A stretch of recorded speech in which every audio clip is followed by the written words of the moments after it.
ఎమ్మెల్యేలకు CM Revanth Reddy sweet warning ఇచ్చారా? కొత్త ఏడాదిలో కొత్త టాస్క్ను ప్రజాప్రతినిధులు చేతిలో పెట్టారా? నేను మారాను, మీరు కూడా మారాలి అనే రేవంత్ రెడ్డి ఎమ్మెల్యేలకు హితబోధ చేయడం వెనుక కారణం ఏంటి? అసలు పార్టీ పరిస్థితి గ్రౌండ్ లెవెల్లో ఎలా ఉందో రేవంత్కు ఎలా తెలుసు?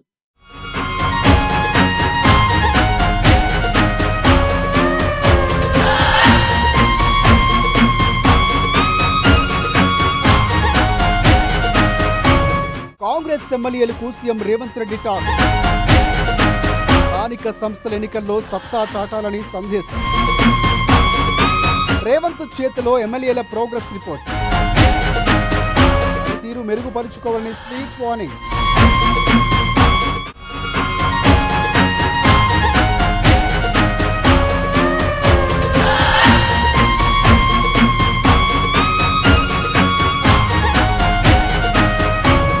తాను మారాను, మీరు మారండి అంటూ కాంగ్రెస్ ఎమ్మెల్యేలకు హితబోధ చేశారు సీఎం రేవంత్ రెడ్డి. ఎమ్మెల్యేల ప్రోగ్రెస్ రిపోర్టు తన దగ్గర ఉందన్నారు. ఎవరు ఏం చేస్తున్నారు, ప్రభుత్వ పథకాలు ప్రజల్లోకి తీసుకువెళ్తున్నారా లేదా అన్న విషయాలపై తన దగ్గర పూర్తి సమాచారం ఉందన్నారు సీఎం. ప్రభుత్వ పథకాలు పూర్తి స్థాయిలో ప్రజల్లోకి తీసుకువెళ్లడం లేదని ముఖ్యమంత్రి రేవంత్ రెడ్డి అసంతృప్తి వ్యక్తం చేసినట్లు సమాచారం అందుతుంది. ఇలాగైతే స్థానిక సంస్థల ఎన్నికల్లో నష్టం జరిగే అవకాశం ఉందని సీఎం చెప్పినట్లు తెలుస్తోంది.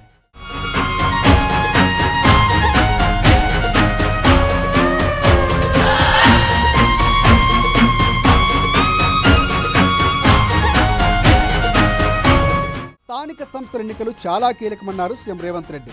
ఈ ఎన్నికల్లో సత్తా చాటాలని ఎమ్మెల్యేలకు సూచించారు. వర్గ విభేదాలు, గొడవలను దూరంగా పెట్టి సమన్వయంతో పనిచేసి ఎన్నికల్లో గెలవాలన్నారు ముఖ్యమంత్రి.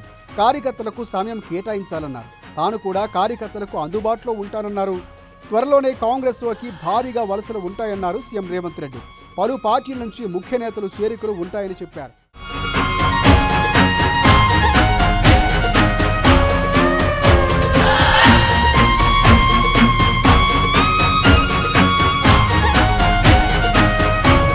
బీఆర్ఎస్ నుంచి గెలిచిన 20 నుంచి 29 మంది ఎమ్మెల్యేలు కాంగ్రెస్లో చేరుతారని గతంలో ఉత్తమ్ కుమార్ రెడ్డి ప్రకటించారు. ఆయన చెప్పినట్లు ఇప్పటికే 7 బీఆర్ఎస్ పార్టీ ఎమ్మెల్యేలు కాంగ్రెస్లోకి వచ్చేశారు. మరొక 3 ఎమ్మెల్యేలు తమతోనే ఉన్నారని కాంగ్రెస్ పార్టీ నేతలు చెబుతున్నారు. ఇతర పార్టీల నుంచి కాంగ్రెస్లోకి వచ్చిన వారితో సమన్వయంతో పనిచేసి స్థానిక సంస్థల ఎన్నికల్లో విజయఢంకా మోగించాలని ఎమ్మెల్యేలకు దిశానిర్దేశం చేశారు సీఎం రేవంత్ రెడ్డి.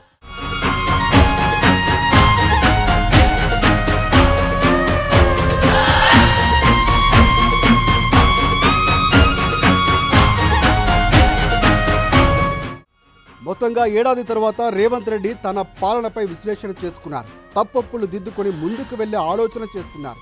ఇలాంటి కరెక్షన్స్ ఉంటే జర్నీ సక్సెస్ఫుల్ అవుతుందని గత అనుభవాలు చెబుతున్నాయని రాజకీయ వర్గాలు అంటున్నాయి.